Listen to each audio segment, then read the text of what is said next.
I'm Mrs. Kieber with the Environmental Ed program at EB Shirts. Today I'm going to be walking around my community looking for signs of spring. I'm going to start right here in my garden looking for some of the spring flowers that come up. This batch right over here are called crocuses. They come in purple, white, yellow, and sometimes a darker purple. Over here, these are going to be daffodils, and sometimes they're also called narcissus, a different variety.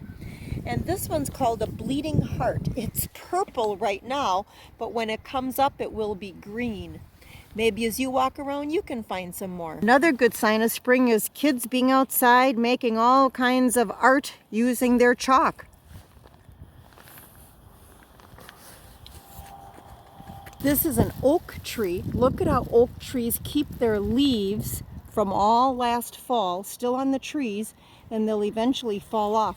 But look at the good find that I found, a robin's nest right in the middle.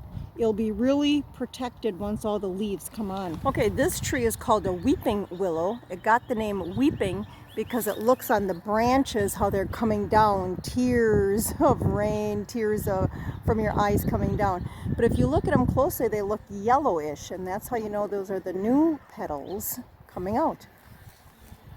Here in the city, we have lots of squirrels, and if you look way up at the top of this tree, you can see a squirrel's nest. They usually put a lot of branches and leaves at the bottom, and then they have a nice and soft on the inside.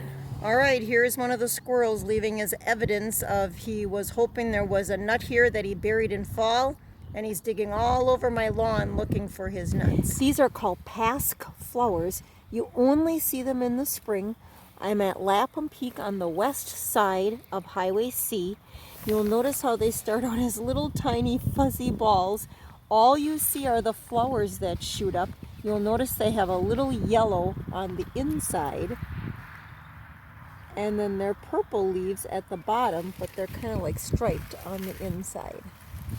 This is a pussy willow bush, and if you've ever seen pussy willows, they get their name because they're really soft like a pussy cat's tail. But look at all of them on the tips of this bush. All the gray branches are the branches from a few years ago, but the red branches where the pussy willows are, those are the new growth from last year. But look at, here's a bush. 2 deer, and I just saw another group of 6 deer at Lapham Peak. I don't know if you can see where you are, but their fur is beginning to come off a little bit, so that tells us they're beginning to shed their winter coat and get their summer coat. Chorus frogs. Chorus frogs are in the water all winter long, and they kind of freeze. And then when spring comes, they unthaw and they start to sing. They sound like a comb. Chorus frogs live in wetland areas where they live in still, non-moving water. The females lay their eggs near the edge of the pond where there are cattails for the eggs' protection. When the eggs hatch, they are called marsh area, wetland area. You'll notice there's a lot of cattails. These are all the old cattails from last year. Cattails are reed plants. They have a brown fuzzy, we call this the fruit at the top of it.